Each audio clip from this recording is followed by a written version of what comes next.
बलिहारी अपने साहेब की जिन्हें ये ज्योति बनाई, उनकी शोभा कह विध कहिए मोह से कही न जाई। ये कबीर कहता है कि उस साहब की बलिहारी है, उसकी जो शोभा है या उसके जो खेल है मुझसे कह नहीं जाते। अब वो उसको क्या बताता है, पढ़ो। बिना जोत की जहाँ उजियारी, सोदर से वह दीपा। अब देखो यहाँ लिखा हुआ है, मैं तभी तुम्हें कहता हूँ कि बानियां रचने वालों ने, संतों ने, पंडितों ने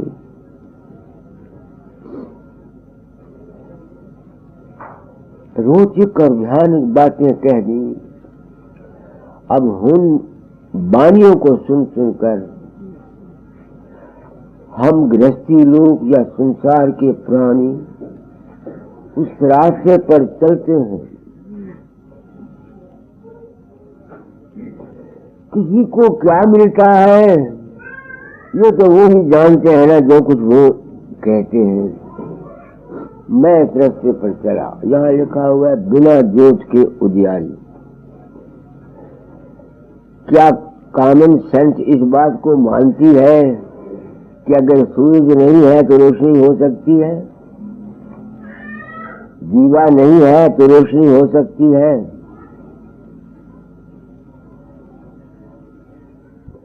इस जमाने में कौन मानेगा इन बातों को? फिर मैं सोचता हूँ क्या वहां बिना जोत की उजियारी होती है? हाँ, वो उजियारी क्या है जो मैंने समझा। मैं कभी तू यहाँ नहीं है, अगर तू होता तो दो बातें तेरे से दिल खोल के कर लेता। अंतर में रोशनी है, तुम लोग भी अंतर में रोशनी देखते हो। अगर अभ्यास में नहीं देखते, सपने में कई दफा तुमको चांद नजर आए होंगे, बत्तियां जलती नजर आई होगी, सपने में तारे देखे होंगे।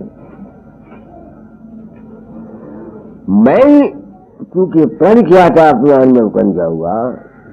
वो जो ज्योति बिना ज्योति के उजियारा है, वो हमारे अपने अंतर के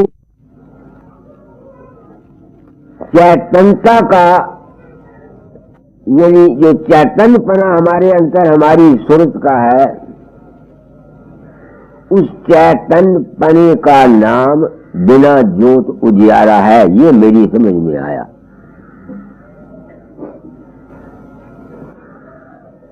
मेरी समझ में, हो सकता है मेरी समझ गलत हो, मैंने प्रण किया था। क्योंकि जब तक कोई चीज लाइट नहीं है, रोशनी नहीं है, कोई उसका मंबा नहीं है, रोशनी का प्रकाश हो नहीं सकता।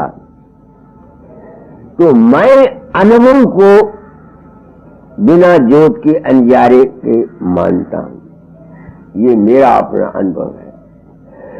निचले दर्जों में रोशनी होती है, हमारे अंतर में सूरज भी चमकता है, चांद भी चमकता है, तारे भी चमकते हैं, ज्योति भी जलती है। तो वो उस ज्योति की वजह से जो हमको चांदना नजर आता है, वो और है, वो प्राकृतिक चांदना है। जिस तरह बाहर में ज्योति जलाते हैं तो चांदना हो जाता है, ये अस्थूल मादा है। हमारे अंतर में सूक्ष्म प्रकृति से रोशनी चलती है। अब मैं पूछता हूँ अपने आप से, कभी आगे क्या कहता है कभी? निरतन से करे कंतो हले वो ही पुरुष समीपा।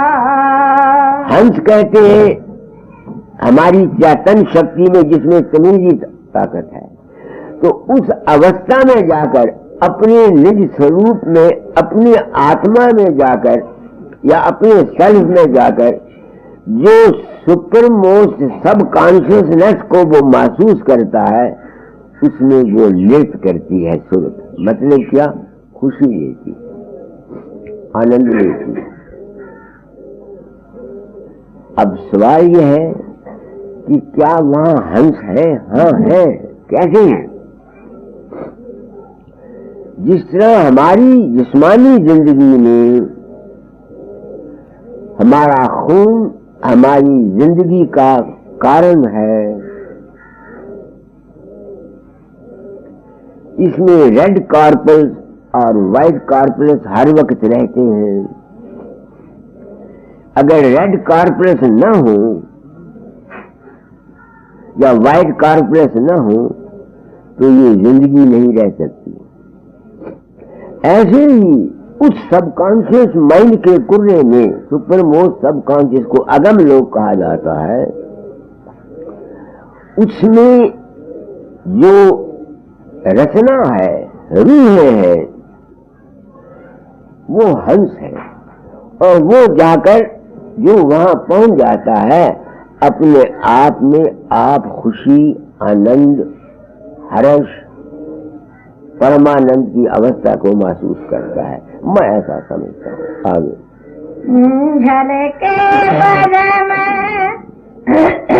नाना विधवानी माथे छतर विराजे कोटन भान चंदर की क्रांति रोम रोम में छाजे। उस सब कॉन्शियस जो है सुपर वो, उससे ही ये बाकी की तमाम रचना होती है।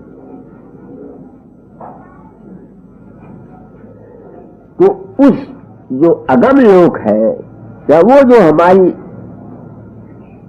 चेतनता की अवस्था है, हमारे अंतर में उससे अनेक प्रकार के सूरज और चांद प्रकट होते हैं। एक तो सूरज और चांद है हमारे अंतर में प्रेम और ज्ञान के अनुभव, और एक इस ऊपर के लोक में जो अगम लोक है, उसमें से रोशनी और शब्द हर वक्त निकलता रहता है। अनुमान कहता है इस बात को, क्योंकि कोई चीज जहाँ हरकत है वहाँ शब्द और प्रकाश का होना लाजमी अमर है। तो कबीर कहता है, आगे पढ़ो। करे दे हंस जब मुख बोले तब हंसा सुख पावे।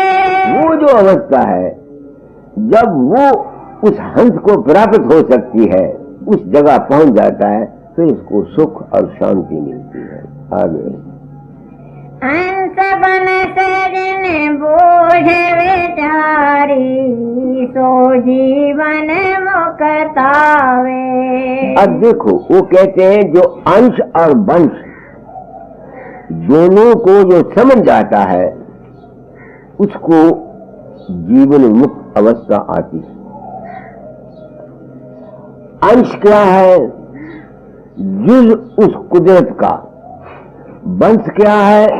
जो उससे चीज पैदा होती है। देखो ना, अंश और वंश ये लफ्ज है।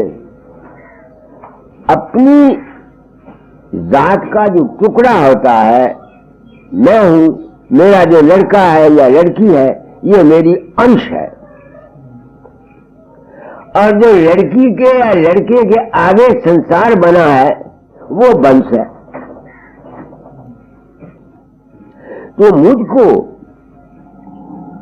इस अंश और वंश विचारने का मौका सिर्फ आप लोगों से हुआ। आप लोगों से मुझको अंश और वंश के विचार करने का मौका मिला। जब तुम लोग या सत्संगी लोग ये कहते हैं कि मेरा रूप तुम्हारे अंतर प्रगट होकर तुम्हारी सुरतें चढ़ा देता है, तुमको शब्द सुना देता है, नूर दिखा देता है, मरते समय ले जाता है, जागृत में तुमको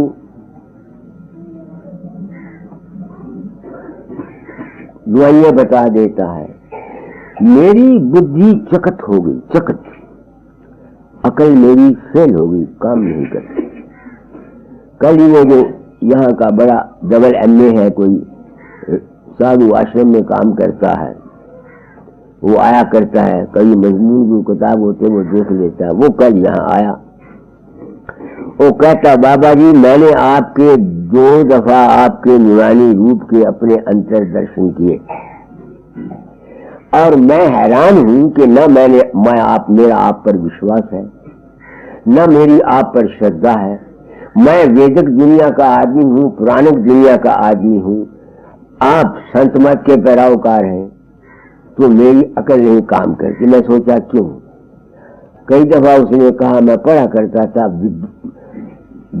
मनोविज्ञान, कोई पित्त होता है तो ऐसे सपने आते हैं, वायु होती है तो ऐसे विचार पैदा होते हैं, इस किस्म के है।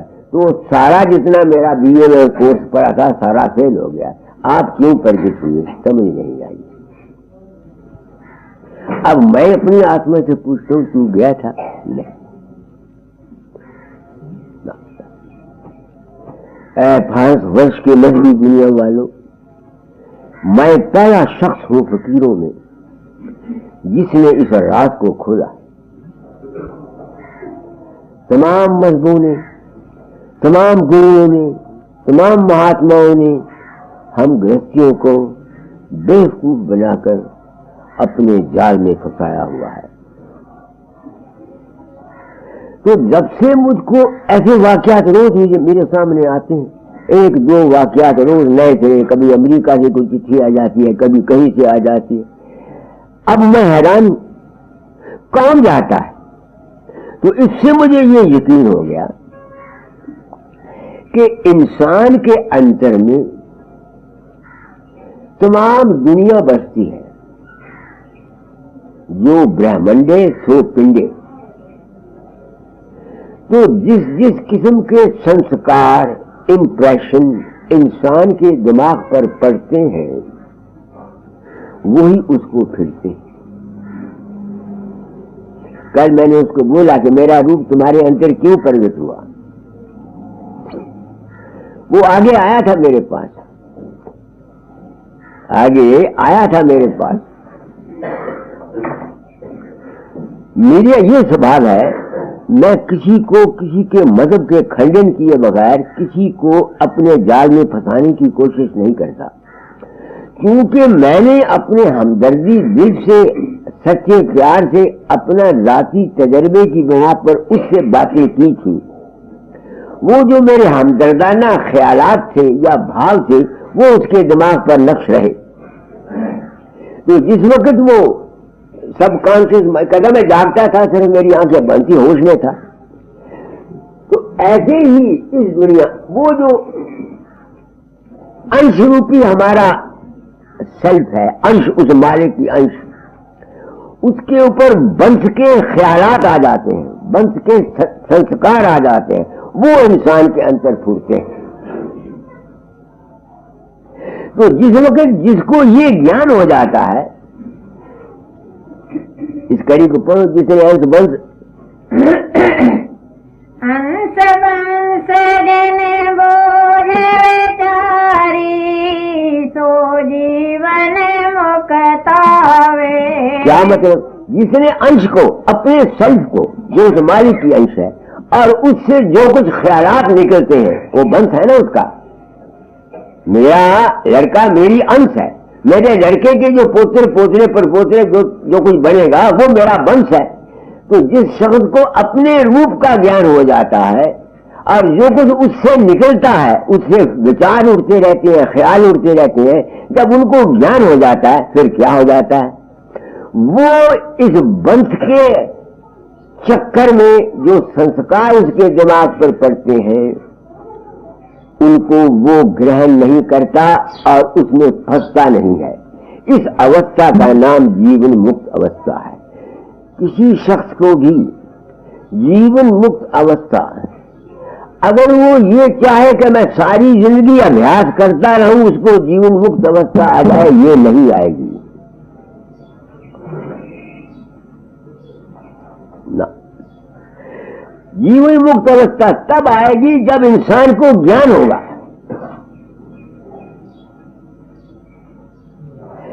ज्ञान तब आएगा जब तुम अपनी खोज अपने अंतर में आप करोगे और फिर किसी सतगुरु और सतपुरुष की संगत में जाओगे। मैं कई दफा अपनी आत्मा से पुरुषोत्तम दास को लंगोटी आया सवाल किया करता हूं, ओ बेहया बुढ़े, तूने अपने आप को संत सतगुरु कह के दुनिया में मशहूर करता, क्या तू मुजरम नहीं है? क्या तू हंकारी नहीं है? ये एक सवाल है पुरुषोत्तम दास जो मैं अपनी आत्मा से करता हूं।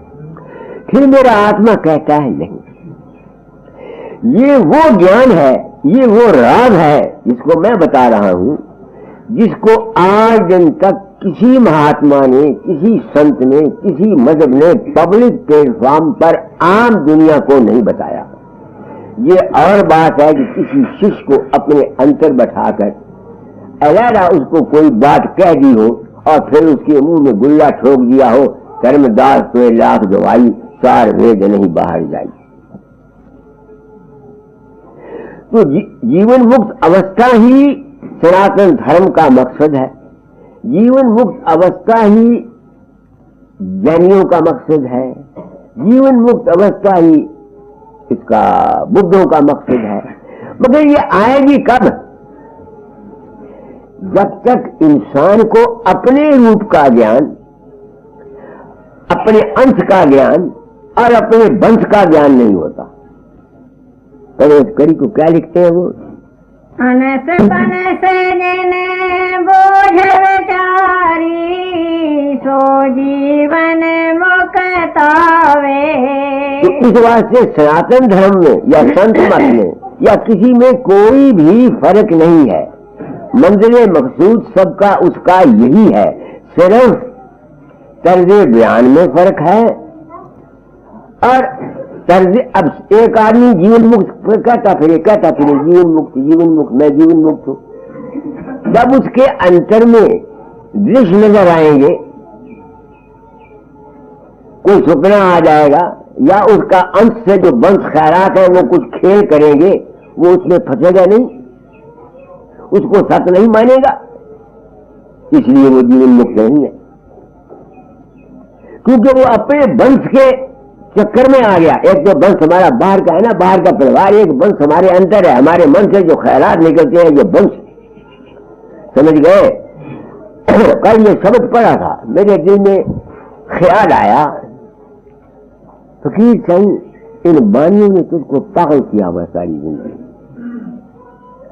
पढ़ के बानिया दिल के अंदर जज्बा उठता था, मैं भी वो साथे लोग देखूं, आगामी लोग देखूं, मैं भी जीवन मुक्त को प्राप्त करूं। वो हंस क्या होते हैं, मानसरोवर क्या होता है, ऐसे ऐसे खबत मेरे दिमाग में रहे, मैंने बसेरा साबित किया।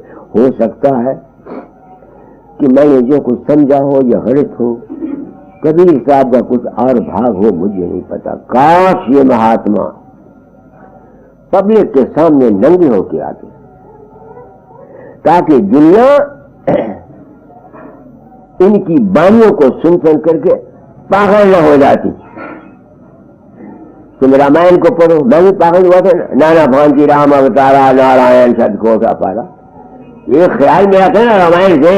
अब मैं भी पागल हो गया, मैंने भी सोचा मुझे भी राम मिल जाए आदमी के रूप में। तो मैं पागल नहीं हुआ रामायण को पढ़कर? कहिए मैं पागल हुआ कि नहीं हुआ? अब मुझे मालूम हुआ वो क्या था, वो मेरा वंश था। मन के अंतर से बाहरी खारजात पकड़े और एक ख्याल मेरे दिल में आ गया, नहीं समझ में आती है, बस उस ख्याल के पीछे में बह गया। ये बात दाता डाल ने कही थी मुझे, जब मैं ताज लेके रहने जो कच्ची में गया हूं, तो वहां मैं तो उनको राम समझ के पूछता था, प्रेम करता था, बहुत कुछ सेवा करता था। तो मैं उनके पीछे पीछे चट्टी वो गए, मैंने गड़ी हाथ में ली हुई, जिस तरह मजनू लैला मजनू के पीछे फिरती है, जब मजनू लैला के पीछे फिरते, ऐसे मैं उनके पीछे था। तो हाथ पैर साफ किए, एक पत्थर की चट्टान थी, वहां बैठ गए, मेरी तरफ देखते रहे, मैं उनकी तरफ देखता रहा। 4-5 मिनट देख के बस ये कहा, फकीर एक ख्याल तुमने लिया उसमें बह गए, एक ख्याल तुमने लिया उसमें बह गए। क्या ख्याल लिया? कि मेरा राम दाता के रूप में आया हुआ है, यही ख्याल लिया ना मैंने, और तो कोई ख्याल नहीं लिया। मैं कही कह अच्छा मेरा हुक्म मानते चलो तुम निकल जाओगे,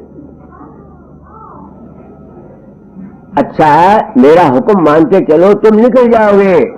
इस चक्कर से निकालने के लिए मुझे ये काम दिया था। मैं ना गुरु हूं, ना महात्मा हूं, ना मैं कुछ हूं, मैं तुम्हारे जैसा एक इंसान हूं। भ्रम चले गए पुरुषोत्तम दास, जिंदगी ने तख्ता पलट गया। तो ये जीवन मुक्त अवस्था कैसे आती है? आगे पढ़ो।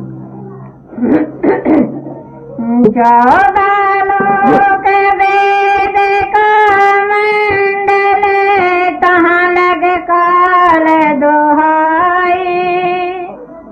लोक वेद जन फंदा काटी, तो वह लोक से धाई। अब मैं ब्राह्मण हूँ, वेदों को मानता हूँ, उसको ये कह दिया जाए कि वेद का मार्ग काल मत है। अब बताओ उस आदमी की जिंदगी का के दिल पर क्या दुख होगा? यही दुख मुझे था, क्योंकि मेरा विश्वास था, इस वास्ते में दाता के विश्वास को तो तोड़ ना सका। तो ये बानियां मेरी समझ में नहीं आती। अब मैं समझता हूं कि जो कुछ ये लिखा है 16 आने सत्य। पढ़ो इस कड़ी को। 14 लोक वेद का मंडल, तहाँ लग काल दोहाई। 14 लोक तक काल का मंडल है। 14 लोक क्या है ये तो कबीर को पता होगा। मैं समझता हूं 5 कर्म इंद्रियां, 5 ज्ञान इंद्रियां, 4 मन के श्रेष्ठ, मन बुद्ध चित्त अहंकार। इनका जितना खेल है ये काल, क्योंकि यहां हरकत होती है, ज्ञान उठता है, विवेक उठता है, प्रेम उठता है, कर्म होता है, ये कर्म होता है, शुभ कर्म होते हैं, ये सारे का सारा वहां तक है जहां तक हरकत है। तो जब तक कोई आदमी इस 5 कर्म इंद्रियां, 5 ज्ञान इंद्रियां, मन बुद्धि चित्त अहंकार के जो 4 चेष्टे हैं, इनके खेल को छोड़कर ऊपर नहीं जाता,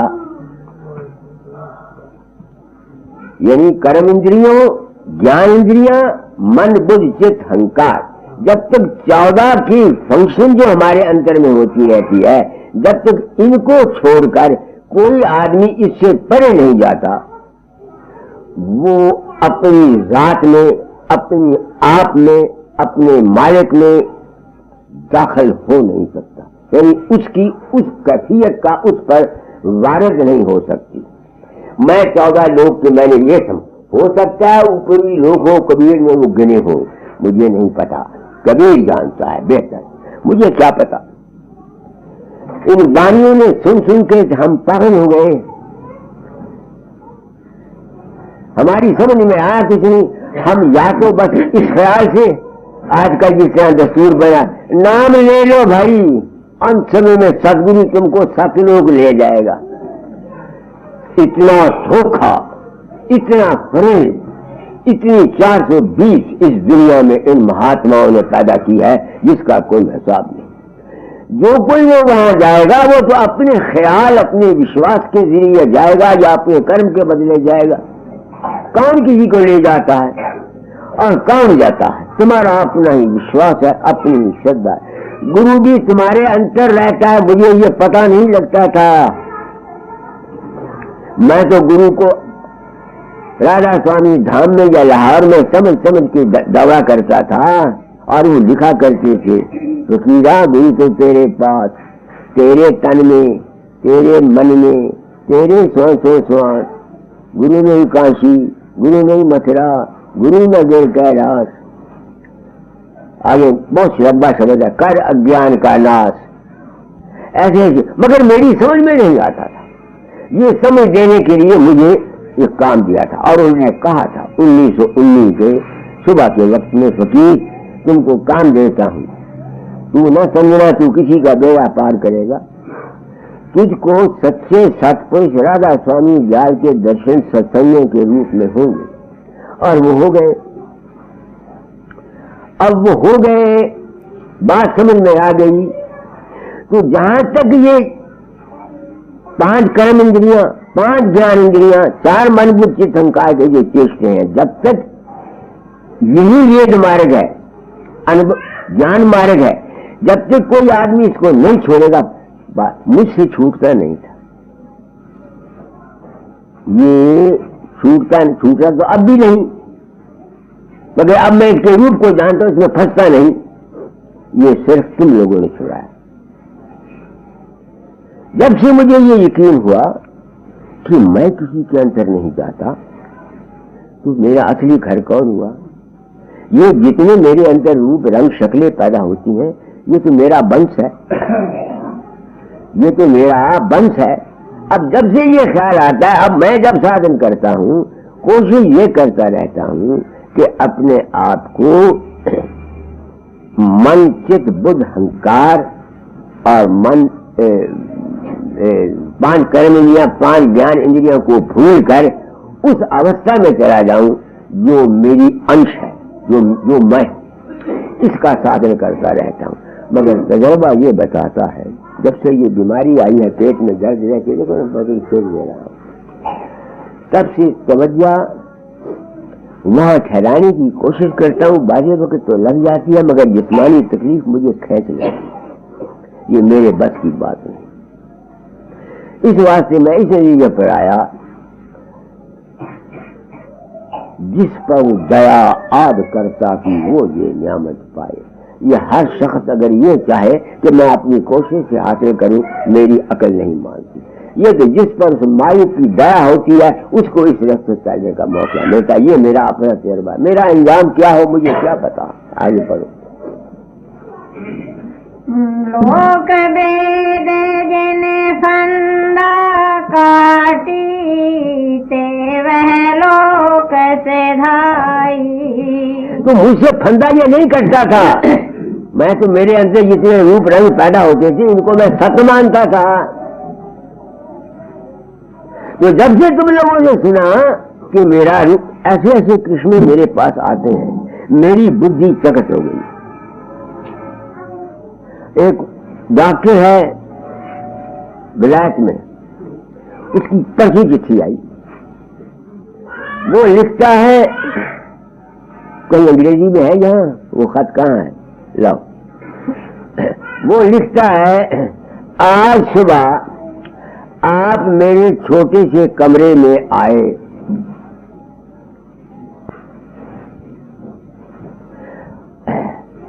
मुझे बड़ी भारी खुशी हुई।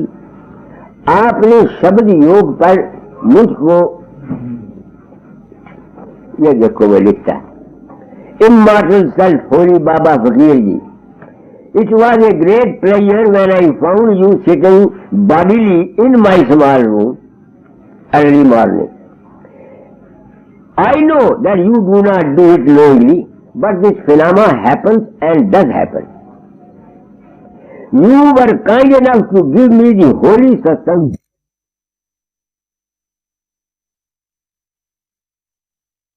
गांव का वहां वो खेतों को पानी दे रहा था, वो कहता वो याद करता था मुझे। दूसरे दिन जब वो गया तो वो कहता वो तो मुझे कहता मैंने उसके भाई का रूप धारण करके फार्म भरा, रुपया दिए और उसी दिन डाक की लास्ट डेट सी फार्म भरने की, वो मैं सजा दी। अब जब मैं ये बातें सुनता हूं, मैं ब्राह्मणी का गाया हूं, फकीर हूं, क्या मैं आत्मा से पूछने का हक नहीं रखता? ए बुड्ढे कैसे क्यों गया था, तुम्हें पता है? आज मुझे कुछ पता है। तो इन तमाम बातों के तजर्बे ने मुझे ये साबित कर दिया कि ये जितना तुम्हारे मन का खेल है ये सब काल और माया है।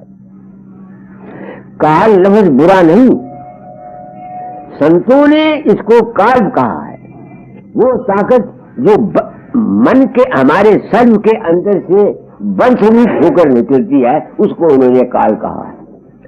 ऋषियों ने, उपनिषदों के ऋषियों ने, मैं संस्कृत तो जानता नहीं, जहां तक मैंने सुना हुआ है, वो इस ताकत का नाम छाया पुरुष कहते हैं। छाया पुरुष। अब क्या फर्क है ऋषियों की तालीम में और संत मत की तालीम में, मुझे बताओ तो सही। सिर्फ समझाने वाला कोई नहीं। हम लोग मुतस्सब हैं, कट्टर हैं, गलत ख्यालात दिमाग पर लिए हुए हैं, नहीं समझ में आती है। तो ये है राग। जब से मुझे ये ज्ञान हुआ अब मैं सुखी। इससे नुकसान है, दुनिया भी नुकसान है, पैसा नहीं आता। लोग अज्ञान से पूछते नहीं। अब हमारे मंदिर को जरूरत थी, नारायण दास बेचारे ने 700 रुपया भी दिया। मुझे देता कौन है? ये मजहब वाले, दरियों वाले तो कहते हैं बाबे की सत्संग में मत जाओ, ये गुमराह करता है। मैं गुमराह करता हूं कि ये गुमराह करते हैं? सोचो मेरी बात को। मैंने क्या कहा? मैंने प्रण किया था अपना अनुभव। हो सकता है मेरा जो अनुभव हो सारे का सारा गलत हो, मुझे कान खुआ से जाता हूं, कोई दावा नहीं।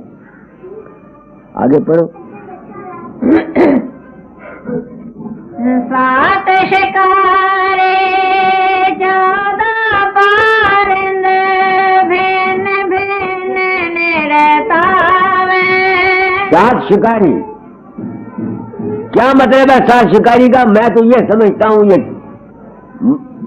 मन, चित्त, ज्ञानेंद्रियां और बुद्धि और आत्मा, ये 7 है जो हम पर हमेशा हमला करते रहते हैं। हम इन्हीं के चक्कर में आए रहते हैं, हमको काबू इन्होंने किया हुआ है। मैं तो 7 शिकारी ये समझता हूँ। कबीर का कुछ 7 शिकारी और हो तो मुझे पता नहीं। आगे पढ़ो। समझ विचारी सो जीवन मुक्तावे। 4 अंश कहते ये जो हमारे मन के खेल है, मन, चित्त, बुद्धि, अहंकार के, जिसने इनको समझ लिया और वो इसमें फंसेगा नहीं, वो ही जीवन मुक्त अवस्था है। वो ही जीवन मुक्त अवस्था है। हम क्या करते हैं? रात को सपना आ जाता है, अगर सांप लड़ जाता है तो हम दुखी हो जाते हैं। कहीं हमारी गर्दन कटी होती है, हम दुखी हो जाते हैं। ऐसे सपने आते हैं कि नहीं? कभी अच्छा सपना आ जाता है तो हम खुशी से नाचते हैं। वो है क्या? 14 लोग जो है इनमें यम रहता है। यम कहते हैं जो चीज खारिज होती है।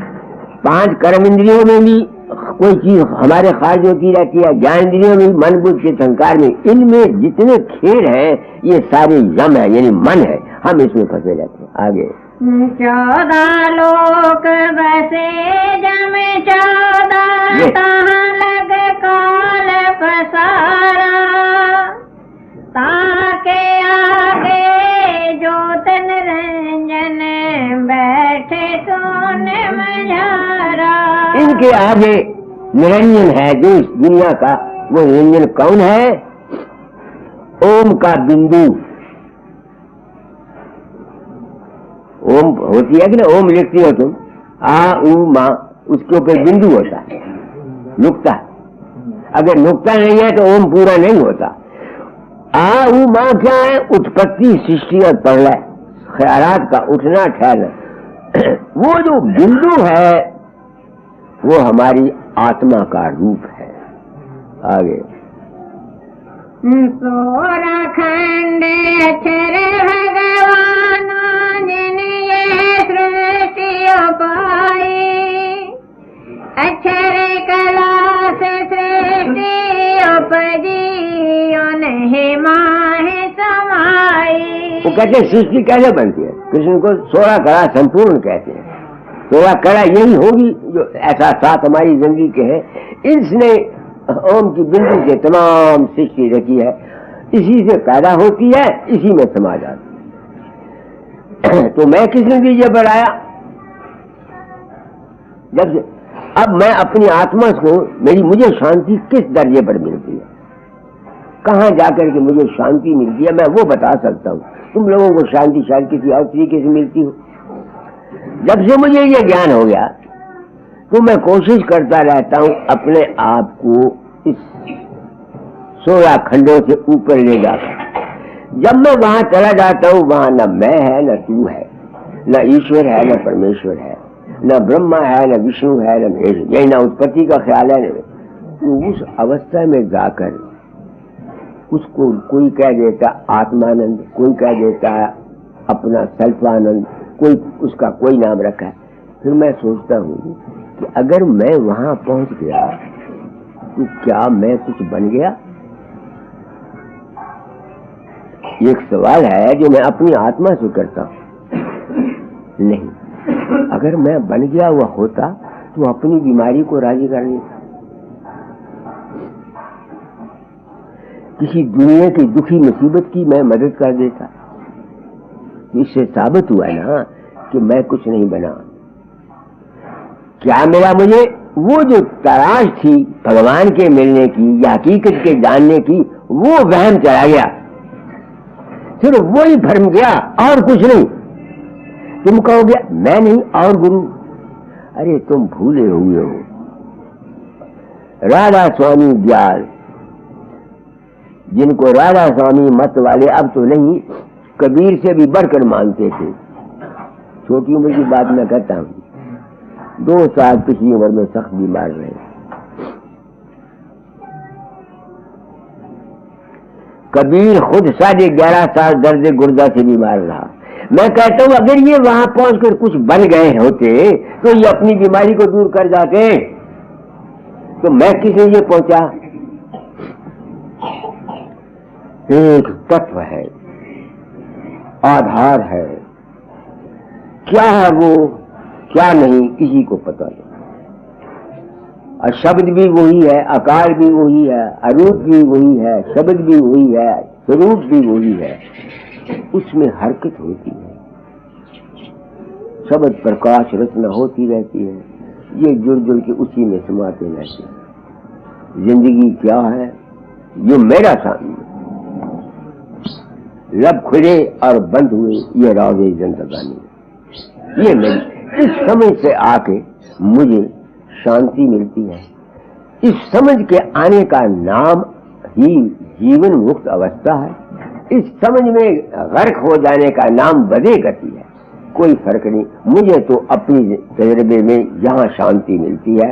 और मैंने जो कि प्रण किया था, अपना अनुभव कह जाऊंगा, मैं क्या चला आगे। 17 शंख धर दीप जहाँ शब्दातीत विराजे। कितना फिर पढ़ो? 17 शंख धर दीप जहाँ शब्दातीत विराजे। अब ये कबीर को पता होगा, 70 शंख 17 पिताजी 17 कैसे वो कहते हैं मुझे नहीं पता, मैं नहीं जानता, मुझे नहीं। तभी तो मैं कहता हूँ कि ऐसी ऐसी वाणियां रच करके हम लोग पागल हो गए। किसी को सच्चाई का इल्म क्या पता? 17 शंख के उसके क्या मैंने, मुझे क्या पता, मैं क्या जानता। तो वहां शब्दातीत वो अवस्था है जहां ना शब्द है ना प्रकाश है। और यही दाता दयाल ने पिछली उम्र में जो पहले आरती ये गाया करती है, मंगलम अशब्द अरूप शब्द रूप स्वामी, मंगलम अलख अगम नाम अनाम नामी, तेरी महिमा कहूंगा समझा। तो मुझे तो इस तजर्बे के बाद शांति मिली है। आगे निरते संखे बहुविध शोभा अनहद बाजा बाजे। ताके ऊपर परम धाम है मरम न को पाया। शब्द के आगे परम धाम है जहां से शब्द प्रकट होता, उसको गुरु नानक साहब ने अकाल पुरुष कहा है। संतों ने अनामी कहा है, हमारे ऋषियों ने परम तत्व आधार को तत्व कहा है, बात एक ही है। आगे जो हमें कहीं नहीं को माने ना को दूसरे आया।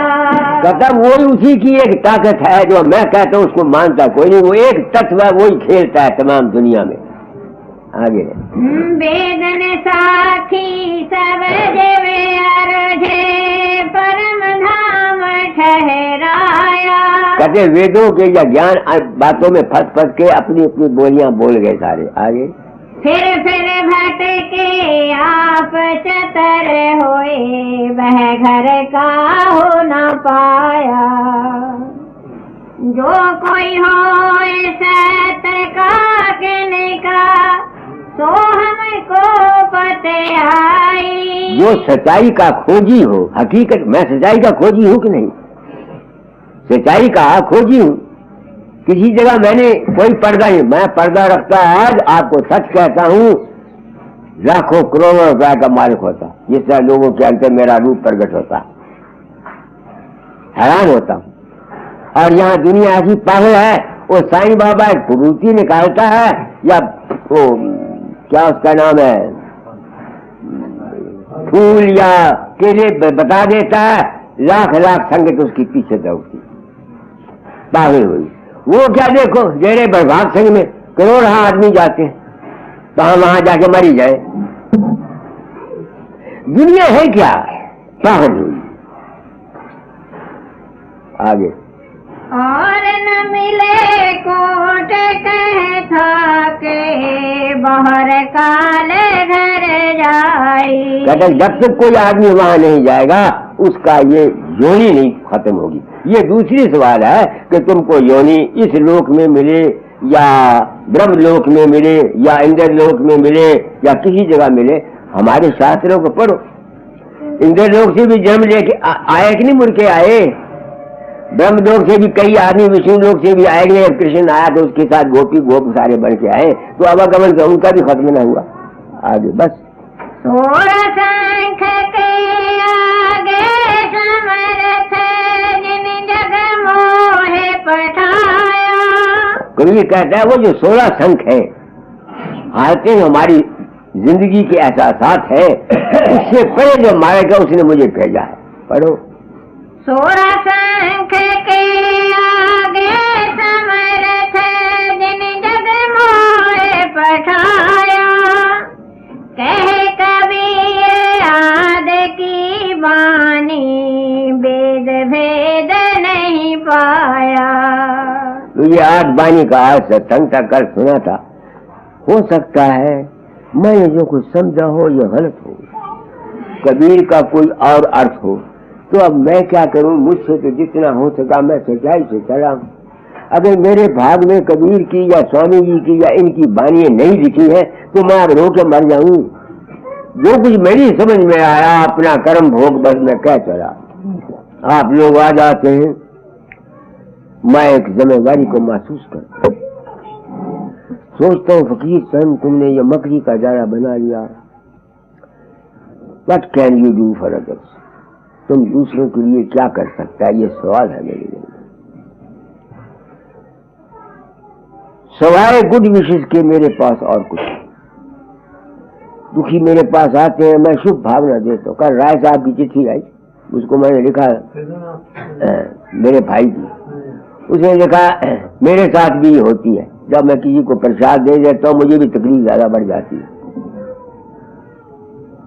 उसने भी ये लिखी, राय साहब ने, मेरे छोटे भाई, वो भी गुरु बना हुआ है ना, वहाँ लोगों को प्रसाद देता रहता है।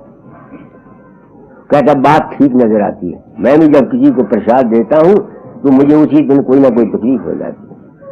अब पता नहीं क्या खेल है कुदरत का। मेरे तो दिखा ना, जब आपके भागवंती को दिया था तो कहते थे बुखार हो गया था।